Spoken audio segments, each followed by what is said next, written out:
as well as those who were not here in Park City yet, who are watching this at a later date so that they can come to next week's class. So you'll see what you were kind of missing in person. I want to start out, first of all, with some thank you. That's what we do in Jewish class. We thank everybody. And this class would not be possible. This whole series that we're doing all winter long on Wednesday nights would not be possible with a whole large group of people who have put a lot into that. So before we do that, I want to say that the class itself, all winter long, is in the merit of a complete and speedy recovery to our friend Aviva Galia Bas Sima, who is recovering quite well now. So all winter long, we're going to have kind of in mind her continued good health and improvement. Thank you also to Jody Barris and the Park City Jewish Collective, which is really exciting. You may know the Park City Jewish Collective for doing its Jewish Bar Night, other classes. Its probably biggest event so far was the Kosher Dills Pickleball Tournament and Shabbat events, all sorts of things. I come at this having been the chairman of Jewish International Connections in New York for many years, where I'm still on the board, which is also an amazing organization. And what we do is we meet people where they are in their Judaism. So if you want to play pickleball with some other Jews, go out for a bar night, study Torah, participate in a Shabbat program where you don't have to be there the whole Shabbat, come to a Friday night, come skiing with other Jews on the mountain, whatever it may be, we're here to meet you where you are. And thanks really to Jody Barris for that. But it's not just Jody. We have a whole team of volunteers here. We've got our refreshments. So thanks to everyone who participated in the refreshment committee. And thanks to our audiovisual team to connect people who aren't here on the ground just yet, but will be here later this winter, hopefully. I'm Jeff Steyer, and I was a student of Rabbi Blech at Yeshiva University while he was writing this book, Understanding Judaism, the Basics of Deed and Creed. There was a quick line in the preface thanking the students for helping him kind of bring the book to where it was. But it was an amazing class, and when the book later came out, it was an amazing read.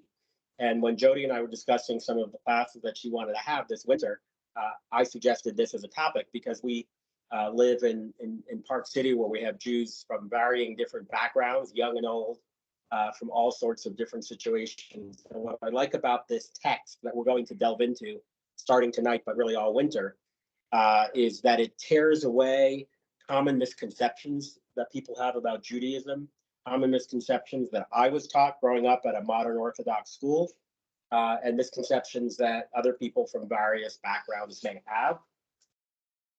So that's going to be a lot of fun. So everyone, if you can, turn your computer on mute, and your phones on mute, because we're going to delve into this. There's a tremendous amount of material to cover. So I'm going to move really quickly through some of it, but I'm also going to be encouraging of questions and discussion. So with that, I want to give a little bit of context about where this class comes from, where the subject matter comes from. And it's quite timely because I started preparing for this back in late September, early October, when I started reviewing the material. And I'm going to make a debut of my reading glasses, where Rabbi Blech says that after the Holocaust, there was a phenomenon not only of the founding of Israel, but there was a religious revival, a movement of Balei Tshuva, religious returnees to our faith, never before witnessed in all of Jewish history, both with regard to intensity as well as numbers. And he cites a classic Jewish story, a classic biblical story of the burning bush, which was not consumed. And the question is often asked, why was it a burning bush? What is that wasn't consumed? Like, God wanted to show a miracle to show that it was God. So, like, why that? Like, it could have been anything. And the commentators bring down that the burning bush could be seen as a metaphor for the Jewish people, that we are being burned, whether it was in Egypt, whether it was in the Holocaust, or whether it was in the south of Israel in October. We have often faced a tremendous amount of adversity. but the Jewish people will never be consumed. We won't go away. And obviously, learning and knowledge is a big part of it. Our Torah is a big part of what keeps us together and what keeps us resilient. And there was a great quote. Let me just read it exactly. Thousands of years ago in the Holocaust, the first Holocaust in Jewish history, which took place in Egypt, the battle cry was, "Let my people go." And Rabbi Adin Steinsaltz gave birth to a new slogan in our own time, where he said, "Let my people know. Let my people know." And the knowledge, it's not just Fiddler on the Roof and tradition, but what gives our people the resilience that we have is this idea of let my people know. And after the Holocaust, and we're seeing it again to some degree now with renewed Jewish identity after October 7th, is that Jews are searching, whether it's in synagogues, classes, Jewish studies programs, individual study groups, hundreds of new schools, that there is this new hunger for seekers of spirituality and to understand what Judaism is all about. And it was in that context that Rabbi Blech wrote this book, because in the 70s and 80s, there were, by the 1970s and 80s, there were families that had not been observant that were becoming observant. And throughout Jewish history, the world was a different world, and young people would be in yeshiva studying all day long for 15, 20 years of their early life. And that always gave us a fundamental understanding of the essence of what Judaism, the religion, is all about. And now that some people are coming to the religion later in life or coming from different experiences, there was a recognition at Yeshiva University, where Rabbi Blech was teaching this class, that there were these returnees, these knowledge seekers, who didn't have the benefit of all of that education, as rigorous as it was. And then we're kind of left with like, okay, we're learning the weekly portion, we're learning Jewish law, but something was missing. It was that foundational understanding that came along as a byproduct of learning the text for all of these years. That foundation was no longer being taught. And as he says here, what we needed, I was told, when approached to teach a course of this nature, was a class for which no book had yet been written, a book on the essence of Judaism, summarizing basic principles of deed and creed. And that's where he comes up with the title of the book, about deed and creed. So we're going to jump right into some of the subject matter right now. That's in the introduction of the book, as well as the first chapter. Hopefully we'll get through a lot of that tonight. It starts out with, are you religious? Are you a religious person? And when you ask that question to a Jewish person, it has certain meanings, or it should have certain meanings. And when you ask it to a person that was, say, Christian, it will have an entirely different meaning. And that's kind of the subject matter of the first chapter of the book. And there's going to be some comparative religion here, and that's always a sensitive topic. And having read the book and having been a student of Rabbi Blech, I hope that I will have the skill to transmit it in the appropriate and delicate way that he treats the topic, because the intent is never to put down or demean another way of thinking or another religion, but it's really a way to draw distinctions. And obviously we're going to have some positive outlooks on the Jewish religion, but I apologize in advance if it comes out not as clearly as it should. But a lot of it is based on text. And he says, for a Christian, are you religious means one thing. Do you believe in the divinity of Jesus? Faith is everything. What you believe is far more important than what you do. And the reason for this is crucial to understanding the role of the founder of Christianity. The Christian doctrine, he writes, of salvation rests on the belief that Jesus died on the cross to atone for the sins of mankind. Jesus' death was necessary because man could not achieve perfection himself through good works. The spirit was stained by original sin. So I'm sure there could be different interpretations of it, but he cites Paul in the New Testament. And Stan, I bet you didn't think I'd be quoting the New Testament in my Judaism class. in the first few It minutes. wasn't on the top of my list. It wasn't on your bingo All card. right. But it's really about drawing distinctions. Paul stated in the New Testament, if uprightness could be secured through the law, then Christ died for nothing. Galatians 2:21. In other words, if deeds could achieve the desired effect, asks Paul, why would God have found it necessary to send a personal envoy of sacrifice? Right? In that worldview, we as humans can't perfect the world enough. We can't perfect ourselves, and that's why we needed the help. Judaism, belief is critical, it's essential. We'll get into some of that here. One of the great quotes of the book, because we're going to be studying the 613 commandments, is you can't have commandments without a commander. Someone commanded it to us. So that's foundational, but it's not enough. It's not even the beginning of enough. And we'll get into some of the text here. But before I do some of the reading, just the idea of it is that God didn't really care as much about what we thought of God or what revelation there was of God. It was that these ideals, these values that are being given to us by God are the essence, and that belief is foundational and central commandments, but the deeds, the actions are really what's important. And a lot of the book that we're going to be going into all winter gets into what that's all about, because there are a tremendous number of misconceptions that lead us astray in terms of how we practice and what we do and what's important and what we think is important versus what's not important. And that's kind of where we're going to go here on the first, in a lot of this first chapter. I'm not going to read a lot, but there are some things that are said so well, either citing text or said so precisely that I don't want to get it wrong. But the idea of Christianity being a creed that asks for commitment of faith, but Judaism demands more. He writes, today we find Jews who say, I may not keep kosher, I may not observe the Sabbath, perhaps I don't keep any of the laws of Torah, but I'm a very religious person. I'm a Jew at heart. We hear that a lot.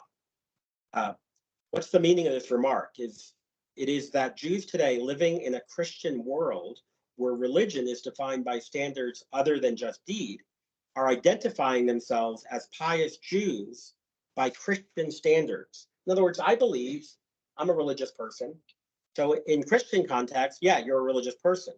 But Judaism has a different world view. Being a Jew at heart really isn't enough. And certainly we are all on our own journeys of what we practice and where we are in that, in our studies and our actions. So I don't mean to say if you're only a Jew at heart, therefore you're hopeless. It's that there's kind of a different expectation. And we're going to get into some of that. He cites the Ibn Ezra as the prime commentator of the Torah, who explained, if there is no commander, then there can be no command. However, the purpose of deity is to ensure that the mitzvahs are kept. Belief in God is not the message, but rather the medium. The goal is not God, but a life of holiness for which belief is simply a prerequisite. The first of the 10 commandments is but the means to an end. It is followed by 9 obligations related to proper behavior. There's a really good quote here. Judaism, so he makes a distinction between, he kind of creates a Venn diagram, but he says Judaism would have 2 circles. A small circle on top would contain the words, I am the Lord your God, the beginning of the 10 commandments. But Ibn Ezra wrote, the number 10, the 10 commandments, without one God. Number 10 without 1 leaves 0. So you need that one. You need that oneness of God. You need to recognize that there is a God, and that's who made these commandments. Of those 613 mitzvot, the commandments, the 612 mitzvot constitute the large circle of deeds, which encompasses the true goals of faith. Judaism requires belief so that you do what is demanded of you. Christianity mandates belief alone as necessary for entering the kingdom of heaven. What must a Jew do and what must a Jew believe? And that's where we get into the first chapter of the book, which is the way of deed. And that's where it's going to be a little bit interactive. So both online and in person, I hope you'll engage here. And we're going to start with a question that the book begins with. It's very thought-provoking. Imagine the following scenario from the Middle Ages. A Jew is in prison, but for some reason, the feudal baron decides to show him some mercy. Quote, "You will remain my prisoner forever," declares the baron, "but as an act of kindness, I will allow you 1 day of freedom a year. On that day, you may return to your family and your community, and you may freely practice your religion. Furthermore, I don't care which day you choose, but remember, you only have 1 day to practice your religion, 1 day to be a Jew. Decide for yourself which day that will be." Anybody want to, there's no necessarily right or wrong answer, but does anyone want to begin the discussion by taking a guess as to what day that could be? Sunday. That could be Sunday or Shabbat, which is for us is Saturday. And that's a good answer because Saturday is really foundational in Judaism, right? God created the world in 6 days, rested on the seventh day. We rest on that seventh day to acknowledge that and commemorate that. And lots of good reasons for that being the right answer. However, if that were the right answer, it would have been too easy and class would be over and you guys can go get a beer. So that's not the answer that we're looking for, but there are other good answers out there also. Anybody want to try The it? first one that came to my head was Yom Kippur. Yom Kippur, that was the first one to me because like that's the Day of Atonement. That's the holiest day. And as good as the answer Shabbat was, Yom Kippur is the Shabbat of Shabbats. It's the holiest of the holy days. So if I'm only going to get 1 day, I mean, I think that's the day. That's like really efficient to Get it all in that. yeah, day. get it all in. That's 1 day a year? you. One day. I thought it was a week. Here. So it says 1 day a year. The feudal year. lord said, "You are my servant, my prisoner. You're only going to serve me. But out of the kindness of my heart, I'm giving you 1 day a year to be a Jew. And I'm not going to tell you what day it is. You pick the day. It's all on you. You get 1 day. I'm going to give you that 1 day, and then you're back to me." And so Shabbat is a really good answer. I would say Yom Kippur, based on my Jewish education, was probably the best answer. There are other answers in today's modern world. Purim. Steve, are you there? Yeah, Purim. Purim. I'm thinking Pesach. Pesach. Purim is great. Why, Steve? Was it's you see God, he's everything is functioning by God, but his name doesn't mention. And it's the complete relationship between Jews and their creator. That's a good answer because Purim kind of takes away the concealment. It's concealed, but it's exposed. So that's a really good answer. Passover is also a good answer. It's one of the big holidays in our world today, right? Passover is one of the big ones. And we just celebrated Hanukkah, and many people see Hanukkah as one of the big ones. There's Hanukkah cards. There's, Christianity has Christmas, so we had to have Hanukkah. The holidays fall out around the same time. So Christmas is the big one. So, today people think Hanukkah is the big one, and it's a wonderful holiday, but it's not the big one. And the beauty of this question is that there are a lot, like Judaism itself, there are a lot of really good, smart, informed answers, but none of them are right. And that's what I like about the topic and the book. Which day would you choose is another way of asking a far more fundamental question. Which mitzvah is the most important in the Jewish religion? Right? You only get 1 day to do it. If given a choice of performing but one mitzvah, which would it be? Of course, the Jew is normally obligated to affirm, I'll do all of them. But when the situation makes clear that all is impossible and a choice must be made, which will it be? Will it be Yom Kippur, Hanukkah, Passover, Purim, Shabbat? And a good case could be made for any of a number of these. So this story is actually a true story. And the person asked a great rabbi, the Radbaz, who gave an answer, which surprised me. But that's kind of why I like all this. And the Radbaz answered, the day you must choose is the very first day available, be it Shabbat, a weekday, or any holiday. Wow. Just randomly tomorrow? Well, the next day, the next opportunity you get to do it. Because choosing the very first day, why? Precisely so that you will not be forced to choose between the mitzvot. The Rambam bases his ruling on the Mishnah in the Ethics of Our Fathers, which states, Rabbi Yehuda Hanassi said, be as scrupulous in performing a minor mitzvah, a minor commandment, as you are with a quote unquote major one, for you do not know the rewards given for the mitzvah.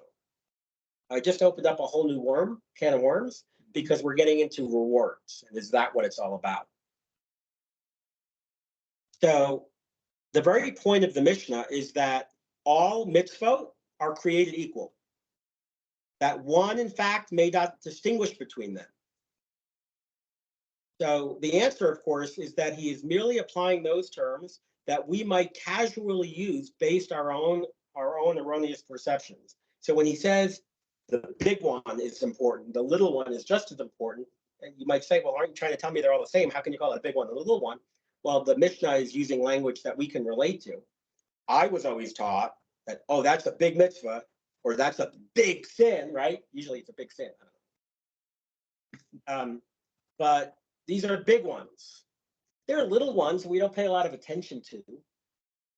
And that is what I would say is the first big misconception that we all have, that there is such a thing as a big mitzvah or a big sin or a little mitzvah or a little sin, because that presumes that we know better and we know which ones were important of those 613, or maybe of the 10 commandments. Those are the big ones. We'll have a class probably in 2 weeks that really delve into the 10 commandments. If you want to talk about myth busting, that's going to be a good class. So I hope those of you who are watching this online or watching a recording of this will tune into. My goal is that every class is a standalone class. So Stan, if you didn't like tonight's class, you don't come back, you got something out of it. Okay. Someone didn't come next week. Someone didn't come this week and comes next week. I'm going to bring you up to speed really quickly. One question. Yes, if I may. please. Yes, if there's no big mitzvahs and little ones, that God requires so many mitzvahs to get to heaven, I would throw it up that, you go to the high holy days, because those are the mitzvahs that you're going to earn more rewards to get to heaven. So everyone's the same. So if I just say the Shema before I go to bed every night and in the morning, there's two good ones I just picked up. So a couple of points on that. Number one is when people are considering returning to Judaism or on their journey and they're not like brought up perfectly and always behave perfectly, and 613 sounds like a lot, but although it's not really all applicable to us today where we live in this time. But either way, it's a lot. Okay, we'll leave that as a lot. So there are two kind of seemingly opposite points of view. One is all 613 completely all equal. You have to accept them all and do them all, or not do the negative ones. There's also a practical point of view, which is we're all on a journey, we're all learning, building up our abilities to do better. Those are not actually in conflict with each other. They may seem in conflict with each other, but if you say, and we're going to get into some of this in the text, but if you say I really like the spiritual, I like the synagogue, I like the ritual observance, but I don't want religion dictating how I do business. That's business. That's not religion. So if you have that point of view, you're making those distinctions.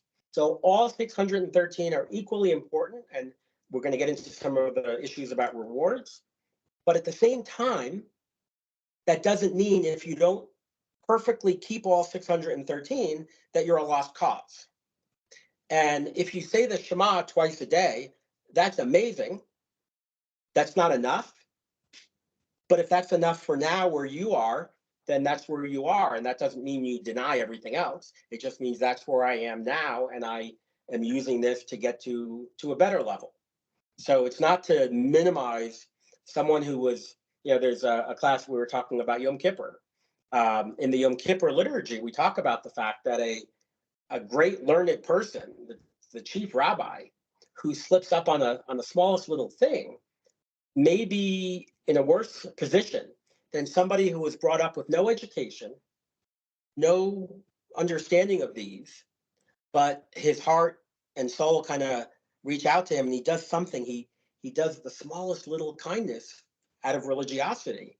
That may be more meaningful than everything else the rabbi does, because the rabbi started out on such a high level and fell. So it's really where we are. We're judged on who we are, our backgrounds, where we are, but it's also on the journey of where we're going and what we're hoping to do. And saying the Shema twice a day is huge, so long as we recognize that that's not all there is to it. You know, in the Christian mindset of being religious, if you accept God and Shema, we do that, God is one, then you're good to go. That's easy. We have something that's a lot more demanding, but there's a lot of substance to it. And what I like about the book and the class, and fundamentally the true essence of Judaism, is that there's a lot of authenticity. It's not always politically correct. It's not always easy to hear. It's not something I myself am always able to accept completely or perform. But where are we on the path based on where we started and what direction are we going? And it's a very forward-looking approach. But I'm glad you talked about the rewards, because we're going to get into some really interesting things about the rewards.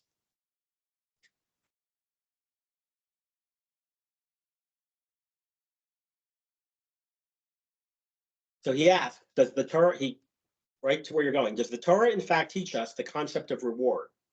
If by this question we mean, does the Torah make clear that heavenly favor is bestowed upon those who lead a life dedicated to fulfilling God's will, the answer is yes. The second paragraph, and I think, Stan, were you in my class? Because the second paragraph of the Shema, Hear, O Israel, is the most definitive expression of this principle. So you're right on point. So in Shema, we talk about the rewards. And I, as a gardener, like this one, because it says that if you love Hashem, your God, and serve him with all your heart and all your soul, then I will provide rain for your land in its proper time, the early and the late rains, that you may gather in your grain, your wine, your oil. So it's speaking to the agrarian world that we used to live in, and some of us still like to live in, but it was speaking to us in our language at the time. But you can update it and say, your stock market returns or whatever it may be, your job. And reward is part of Judaism, but it's not the essence of it. We don't live in a structure where it's all about, well, what's in it for me, right? This is stuff that we're commanded. So there's this kind of conflict between reward and not reward, and he goes into that here. And there's a great example, if anyone's been to an Orthodox synagogue, going back to the Shema, he writes, there's a fascinating custom that Jews observe to this very day, based on Antigonos's principle. When we recite the third paragraph of the Shema, the phrase, Lema'an tizkaru, which means so that you will remember the mitzvot, must be pronounced in an unusual manner. The Z sound in tizkaru has to be prolonged so that the word is not mistaken for tizkaru, which would mean in order that you receive a reward. So we're very careful to say that you will remember the mitzvot should not mean that you're doing them for the reward. This, of course, would be repugnant, the very antithesis of proper motivation. We do not do mitzvot for the sake of reward. We observe because we want to please God, not ourselves. So then why are we talking about reward at all? And most of the commandments do not, actually 611 of the commandments do not get into reward. 611. If the reward were stated in everything, the prize would have become primary. It would have become our first priority, but it's not. So then why do we get into reward? Why does the Torah mention reward at all? And why of the 613 do only 2 of them mention reward? And which 2 are they? And what can we learn from it? So the first of the 2 commandments, so even before that, why 2? We know that the testimony in the Jewish legal system is only admissible when it comes from two witnesses. So the number two is very important. We have to have two valid witnesses. If you say he robbed me and nobody saw it except that one guy, we don't accept that testimony. There had to be two credible witnesses. Three doesn't help the cause. There has to be two witnesses. You could have three, you could have five, but you have to have two valid witnesses. That's testimony, is those two. So we have this idea of the testimony, and that's why we have two examples of the 613 commandments. Only two tell us about the reward. There's a reward for all of them. That shouldn't be our primary motivation, but there's a reward for two. What are the two? The first appears in conjunction with the fifth commandment, honor your father and mother. It says, so that your days may be long upon the land which the Lord your God gives you. So it says you're going to get a long life if you honor your parents. That's good. To really understand why that's important is we're going to do the second one, which is in Deuteronomy. And this is what I would say many people think may not be a big mitzvah. Like honoring your parents, that's a big one. It's in the 10 Commandments. It's got to be important. The second one is in Deuteronomy.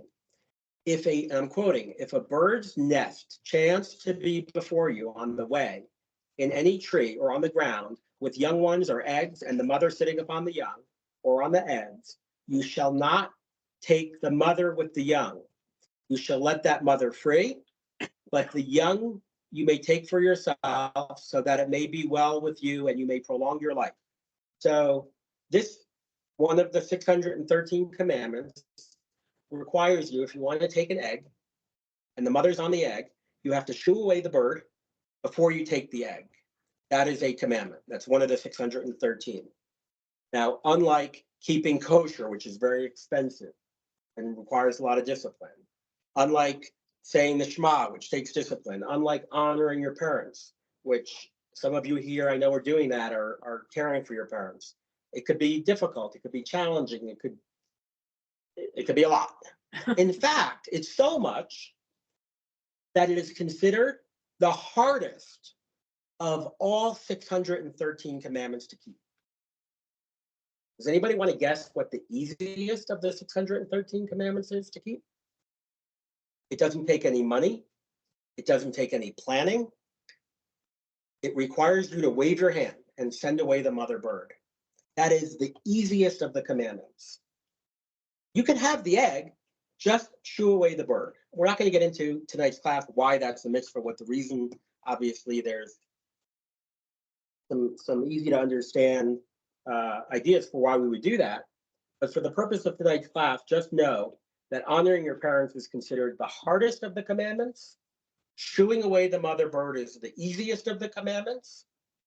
And like bookends on the 611 between them, they're the hardest and the easiest. And they have the same reward. And that reward is a prolonged life, a good, long life. What does that mean? And what does that tell us? Like, why these two? Okay, so one is hard, one is easy. So we can derive from that if the hardest one is a long life and the smallest, easiest one is a long life, then you'll probably earn a long life and other rewards, like a long life, by doing all of them. So all of that, I think, sounds really good, except something happened. It's important to clarify that the reward of longevity is not what it may seem to be. And there's a saying that it's important that the words of sages are carefully transmitted, that when we study this, we do it carefully, because if we misinterpret or misunderstand what was being said or how this Torah was being taught, that it could lead us down a bad path. And history records a heretic who strayed owing to a lack of proper biblical comprehension. Rabbi Elisha ben Avuya once witnessed a scene that seemed to refute everything he had just studied and everything we had just studied. This is a good one. A father turned to his son and pointing out an egg in the branches, asked him to bring it down. The young lad, immediately obeying his father, ding, rushed to that spot, saw that the mother bird was sitting on the egg, and ding, shooed her away. Having fulfilled precisely those two mitzvot, for which the Torah promises long life, who wants to guess what happened next? We could die. He descended the tree, slipped and fell to his death. Rabbi Elisha ben Avuya felt that he had seen reality disprove the Torah and renounced his faith. When the matter came to the attention of Rabbi Akiva, he clarified it to his students. If God, who is eternal and infinitely good, promises, quote, length of days and a good life as rewards, then truly he cannot refer to this world, which is limited in duration and goodness. The rewards are not given on earth, but in the afterlife, which is both infinitely good and infinitely long. So don't misinterpret, as he did, understandably, of thinking that it's always speaking in practical terms. It reminds me of a classic story from my childhood, so I can relate to some of the skepticism, and then the answer, and then kind of breaking that down. My grandfather was an amazing artist. He drew sketches of scenes in the country and farmhouses, hundreds of these drawings. He sold them, he gave them to the family. We all have them in the family. And there was one Shabbat where I was with him up in the Catskills, and there was nothing to do there. I didn't have friends there, walk around the lake. And what I would do is I would look through his drawings, and his drawings had, in addition to his signature, had another signature. They all had a garbage can drawn into them, sketched.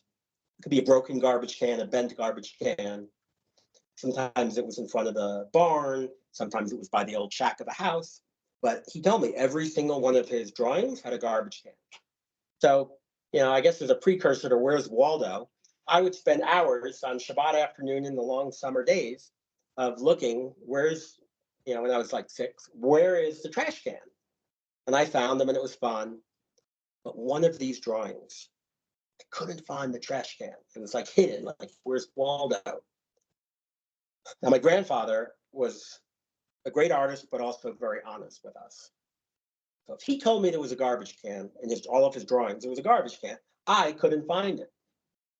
So I must have spent an hour trying to find the garbage. Were there, branches and it's behind I couldn't find it. Finally, I gave up. I didn't say, you lied to me, there's no garbage can. I said, I can't find the garbage can. And it kind of, to me, relates to this story. And he looked at the painting, he looked at me, or the drawing.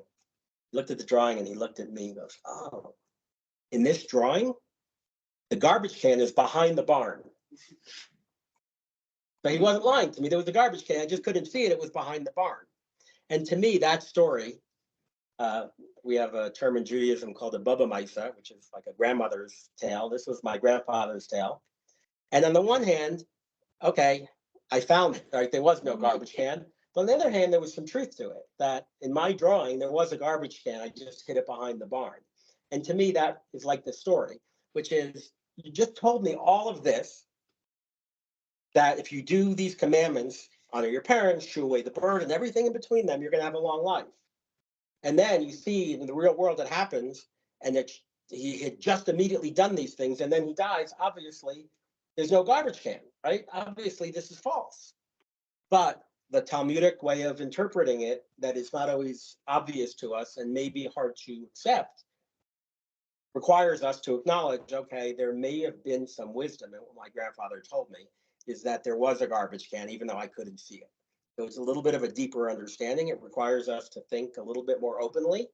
And I will acknowledge that in some of this text, it's going to require a little bit of that open-mindedness, because as everyone here, intelligent, educated, accomplished people, I and the book and Judaism is not trying to pull a fast one on you, like I maybe thought my grandfather was doing. There's actually something to it. It requires you to think in a deeper, more open-minded way about what the real lesson here is. And I think my grandfather taught me that lesson. Maybe I didn't accept it when I was 6, but eventually I got it. And I think in this story, we can learn that there's some things that may seem phony and like a made up answer to answer the question, but there is something to it. So see how much time we have. We've got about 15 minutes left in our class. I don't want to keep you too long. There's a lot of material to cover. But I want to take a few minutes if there are any questions about some of this. And just to kind of summarize and review, is that these 613 commandments, first of all, I'll be talking about that.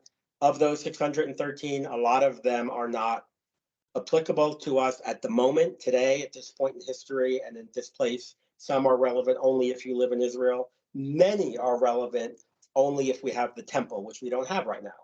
So when you think 613, that's a lot. I would encourage you, just in the mindset of saying the Shema twice a day or not keeping everything all at the same time, is what am I doing now? What, where am I? And it's not that you have 612 others to do. It's that there are a lot of important ones that may be overlooked because I was always taught they're the big ones and the little ones. And the idea, the essence of this first chapter is, that story about you get to choose one holiday a year or one day a year. And that day, if you get to choose one day a year that you can keep your religion, Yom Kippur, Shabbos, Rosh Hashanah, Purim, Pesach, the answer that's given is if you get that one day, that day should be tomorrow. That should be the first available day, because we are not supposed to choose between the different mitzvot because we don't know one is more important, what reward is more important, or really the fact that we were commanded to do these things, that's what was important. And we were not born with the capability or the wisdom to decide which one is more important, which is a big mitzvah, or which is a big sin. Anyone, I don't care what rabbi tells you, oh, this is giving charity to my church, my synagogue is a big mitzvah. Okay, well, you know what? This is a big mitzvah too, shooing away the mother bird. Don't let anyone tell you that this is a big mitzvah. It's in our vernacular because that's how we relate to it. But if you walk away with one thing from tonight's class is, number one, come back next week. But number two is we can't decide the big ones or the little ones. It sends us down a very slippery slope. And we've seen it in our times that some of the most pious looking people will have bad business practices. And that is a violation of a lot of mitzvot. And at the same time, some people who are charitable and seem to be very ethical, good people, if they don't acknowledge Shabbat or keeping kosher and it means nothing to them and it's not even on something they want to keep or aspire to, that's also incomplete. It has to acknowledge that these are all the commandments.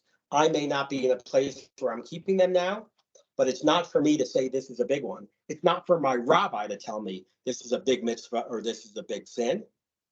Refer your rabbi back to the text where there are two mitzvot that we get the reward, we are told the reward. And those two mitzvot intentionally are two because two witnesses. There are two witnesses to what the rewards are. And that's for the really hard one, like honoring your parents, and the really easy one, like shooing away the mother bird. And we can learn, therefore, everything in between. And it's not for us to order in level of importance or bigness or majorness or which holiday is more important.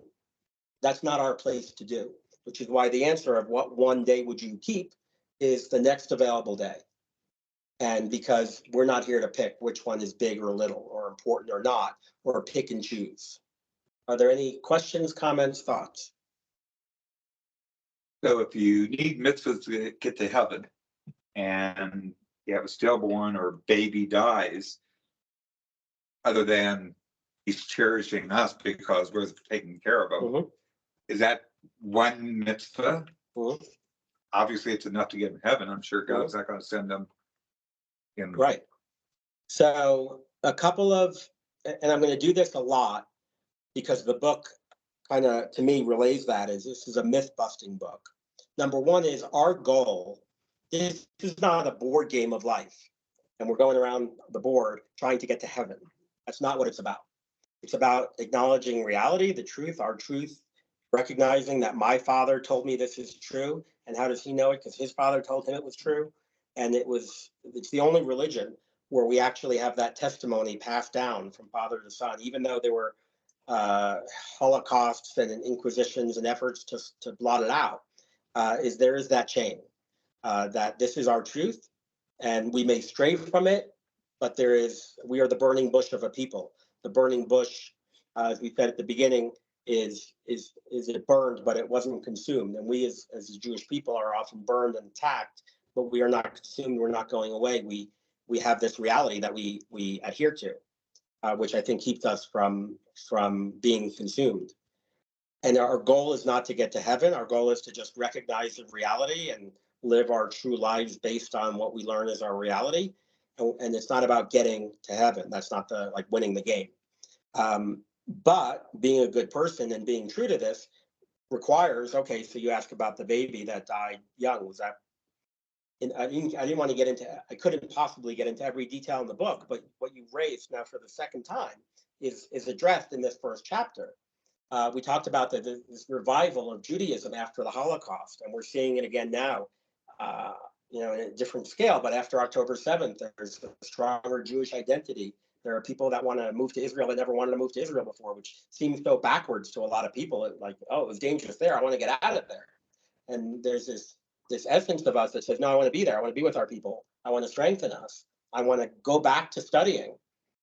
What Hamas did is all the barbarity, just like in the Holocaust. After the Holocaust, there was a revival in Judaism. We're seeing now in the last 8 weeks, there's a revival in Judaism. People are coming to classes, going to Israel, getting more involved, volunteering. One member of this class, who I don't want to embarrass, put his whole life aside on very short notice and went to work in a field hospital right at the Gaza border. And that it's miraculous. It's amazing what he did. But there are lots of people doing things like that all around us, just in the last 2 months.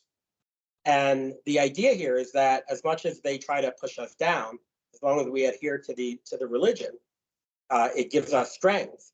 And what he says in the book is that there are mystics who will say, of those 6 million Jews that were killed in the Holocaust, what happened to them? And then how do you make sense of the revival in Judaism that came within the next generation, and the return to Israel, and unprecedented return to our spiritual roots after the Holocaust? Certainly there were people strayed away after that, understandably. How could there be a God? But at the same time, many people, or at least families, eventually did come back to it. And the mystics say, possibly, that the young people that were murdered during the Holocaust were given another opportunity, and they came back in this unprecedented return to Judaism. Could be the souls of those people who were taken away too soon. I'm not saying that's true, but it's a mystical interpretation of it. I think that gives us something to think about in terms of the big picture of kind of where we are and what's going on in this point in time, both historically, when the book was written about kind of in the post-Holocaust era. The whole point of the book was to give people a little bit of a catch-up. We didn't study in yeshiva our whole lives, so we don't have that background that everyone else had 100 years ago when they weren't on TikTok and Twitter, right? So now life is happening really fast around us. How can we learn everything at once so that we understand the essence of what the religion is all about and break away some of the myths? I think this book is a unique book, Understanding Judaism, the Basics of Deed and Creed by Rabbi Benjamin Blech. I got it on Amazon. I got it from him when he first came out with it, but it's no longer in print, but I got it on Amazon. Interestingly enough, all the way in New York, where I was at the time, Amazon somehow sent it to me from the Arizona Center for Judaic Studies. So if anybody's missing a book in Arizona, check Amazon. Okay.